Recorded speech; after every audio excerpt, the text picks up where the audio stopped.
Dude, have you noticed that this new climate change is like so bad that like it will specifically target poor people where they live and like just dump what like shitty weather on them and like where they specifically live on newly discovered mineral deposits that are relevant to like certain companies that have been just kind of sniffing around these properties beforehand.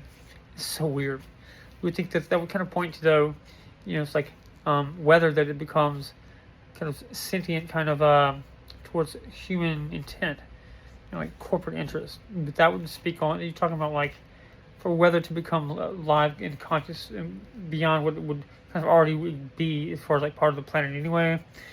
That's a whole different level of like anomalous shit. I mean, we have seen that all happen, coming like going starting from basically like 2012, man. I can point to like just the recent weather. We went from like, I had to like keep the water running in my faucet a couple of days ago running because it was like below freezing. Like it's within a span of a couple of days, going from that to 90. It's like they're saying like 90 summertime tomorrow, and it's like, Jesus Christ, man. Because I can point to like the most recent snowstorm this winter being like legitimate from like California to Maine, tagging across the country, giant one like snowstorm. Like dealing, look, man, this has been like a normal everyday thing at this point, and like the new reality, I guess. Or this could be like what we clearly talked about for a long time, and what has been known to be like a real thing: weather weapons, right? That we've used in multiple theaters since Vietnam, since it was first developed. It was used then in the form of like cloud seeding, other things, to flood the Ho Chi Minh Trail, to make it impassable, things like that. But there's other uses for it involving Iran. So if you actually just zone let's see, go back here like a little bit. So I want you to reframe, expand, go back about a year. If I could point your attention to the plane crash in which a Iranian head of state, just died randomly by a freak weather incident. So he's with this kind of like government person.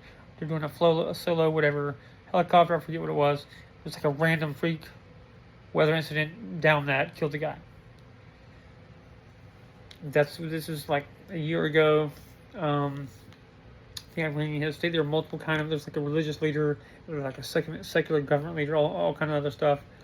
I'm no like fan of Iran. Like these people have been creating the IEDs that killed countless American soldiers in Iraq. So I'm never gonna be like, hurrah Iran, man. So first of all, there's that. But you have to be actual realistic about the nuance and like the multiple layers of any kind of geopolitical reality like this. So,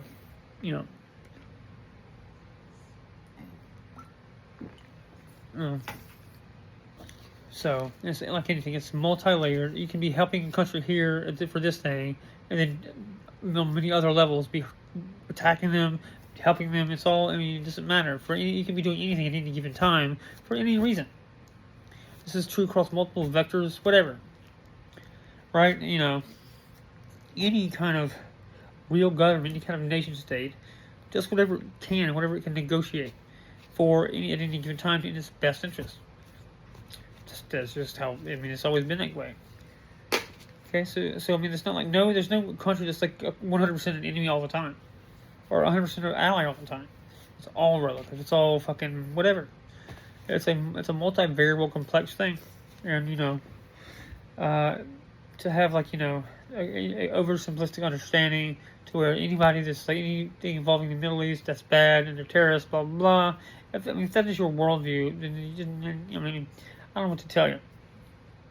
But it's more complicated than that. You can't just say that just because like a country calls itself Israel, that does not actually mean anything about like what they actually believe, who they are, where they're from, things like that. That this is just a word that people use to trick people, right?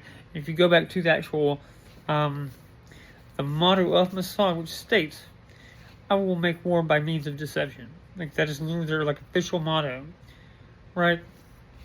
Look into that first. Okay, but I'm not gonna like this. I didn't come here to bitch about those people whatever, man. All countries do that. That's not new or like unique to Israel, right?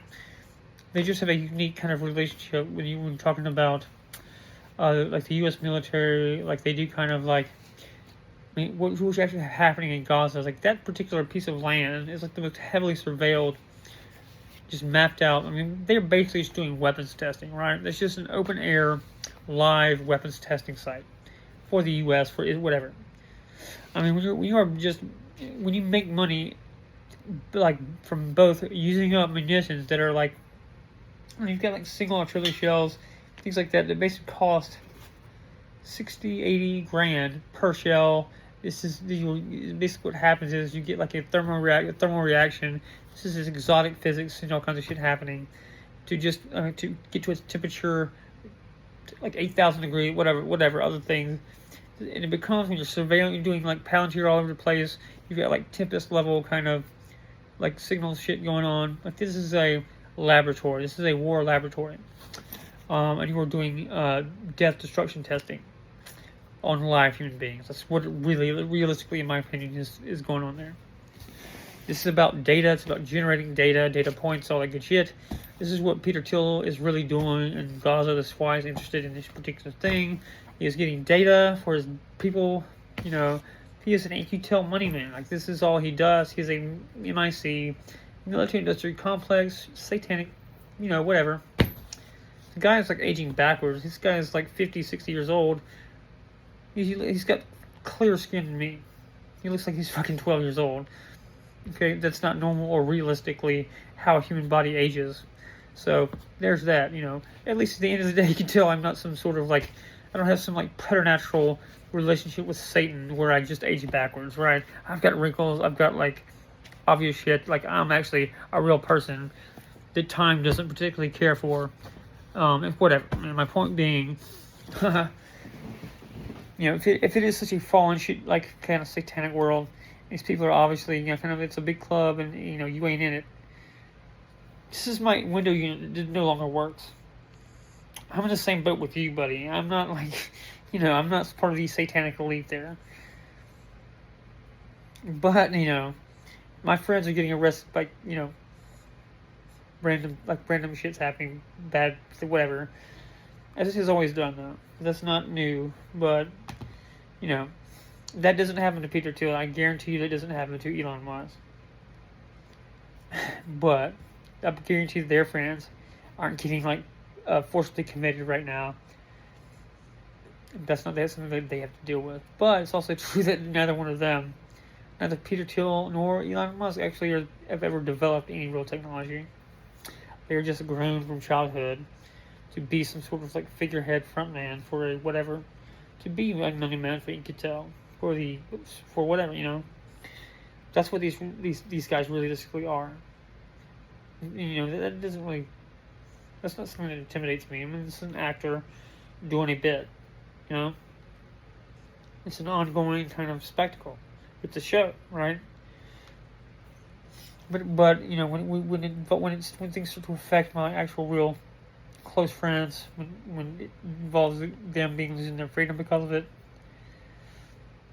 it's crossed into something different. Fully expected this to happen. I mean, it's not like my life has been easier and this hasn't been always happening to me, but I don't know. It feels different. It feels like something has shifted, and it's just getting very real. I, for whatever reason, man, I had to watch a person I've been spending a lot of time with, terrified. This is a 5'0" woman, right? A mother, whatever. And she's been talking to me about everybody, all the men she's kind of been halfway forced into abuse, sexual trauma, all kind of shit. And I've been in these pipelines myself, these same institutions. We're talking about county mental health. I've been in those systems personally myself. I finally had the sense to go get out, to save whatever money I had to invest in a private psychiatrist. And once I did that, it was all fine and good. Once I got out of that kind of bottom rung pipeline, which are dependent on purely dependent on state help, you start getting private psychiatrists, private doctors. You start doing what's actually good for you. You can get like medication that works. It's not a problem, and this is like how most of society deals with, at least in this country, like their issues. Like everybody has like family with mental health issues. Is not kind of unique to a blue collar or what you care, whatever like subclass. This is more about this is something that everybody deals with, and that most people just have enough resources to go to see a private psychiatrist to get the proper medication. It doesn't have to be some sort of endless ordeal. Now, this has been happening to Brittany like literally every week of her life for like ongoing decades. It's just tiring as fuck, man. To have to watch this over and over, man. And what am I gonna do? I can sit there and say, well, I can go sign an affidavit saying like, yeah, she's giggling. She giggles all the time and talks to herself. She's annoying sometimes, but that's not. To have somebody involuntarily committed to do a like 72-hour psych evaluation requires specific criteria, right? You cannot just blanket pick somebody up for no reason. You have to have specific criteria. You have to meet certain things. This has to go before doctors and judges, things like that, and then you can go pick up whatever. But this person has to be a danger to themselves and others, like or be a like specific threat to public safety, whatever. It cannot just be this is annoying, she's talking loud, whatever. Certainly, or that she's good friends with the guy that has inconvenient technology, whatever. It loses powerful people money. But yeah, I mean, I've been doing ongoing live streams from her like little place from her hotel there. Because I knew this shit was gonna happen, and I was trying to prepare something, just because this was gonna happen. This person gets endlessly harassed, and it's fucking disgusting. But anyway,